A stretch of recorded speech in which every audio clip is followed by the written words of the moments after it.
क्या आप जानते हैं पॉलीसिस्टिक ओवेरियन सिंड्रोम यानी पीसीओएस से 1 करोड़ से भी ज्यादा महिलाएं पीड़ित हैं।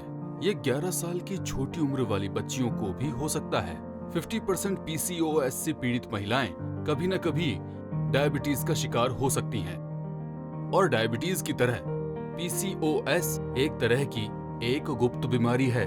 भले ही 10 में से 1 ही महिला को पीसीओएस है, मगर फिर भी इनमें से आधे से ज्यादा जांच से अनजान हैं। फिर इन्हें ऐसी बीमारियां होती है जैसे मुहासे, बालों का झड़ना या फिर बांझपन, बिना जानकारी के कि उन्हें पीसीओएस है।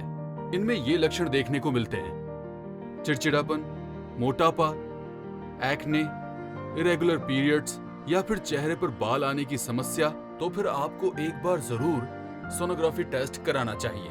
अगर आपके टेस्ट में पीसीओएस आता है तो आपके इलाज की ये ऑप्शन है। एक तो है सर्जरी, जिसमें बहुत ही रिस्क है और जिसके दोबारा होने के 90% चांसेस हैं। उसके बाद है हार्मोनल ट्रीटमेंट, मगर उसके भी बहुत साइड इफेक्ट्स हैं। तो क्या ऐसा कोई तीसरा तरीका है जिससे पीसीओएस पूरी तरह से ठीक हो जाए, बिना साइड इफेक्ट्स के, बिना किसी सर्जरी के?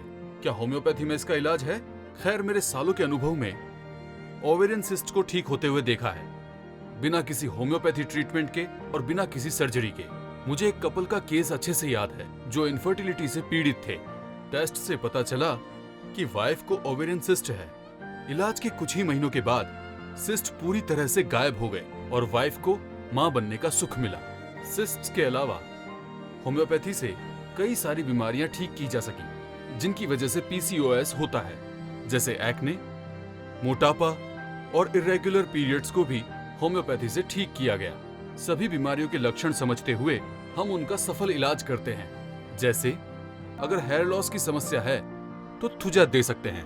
अगर एक्ने के पीसीओएस हैं तो सिलिसिया दे सकते हैं। अगर पीसीओएस के कारण गर्भवती होने की समस्या है तो एपिस दे सकते हैं। वेट लॉस से भी ये ठीक हो सकता है। फैट की वजह से आपकी बॉडी में एस्ट्रोजन बढ़ता है, जिससे हार्मोनल इम्बैलेंस होता है।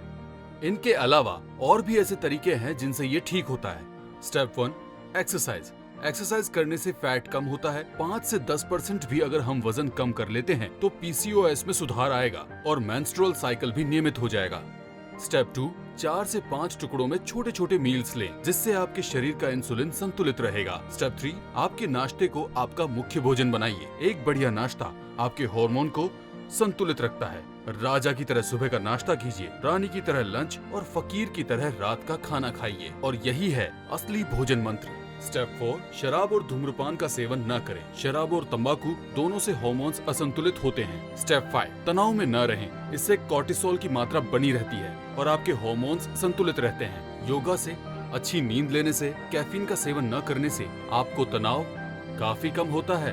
मानता हूँ पीसीओएस के रहते वजन कम करना मुश्किल है, पर जरा आप सोनम कपूर की तरफ देखिए। पीसीओएस से पीड़ित होने के बाद भी 30 किलो से ज्यादा उसने अपना वजन कम कर लिया। अगर वो कर सकती है तो आप क्यों नहीं? अपनी सेहत का ख्याल रखें आज से ही। हम फिर मिलेंगे। स्वस्थ रहिए, खुश रहिए।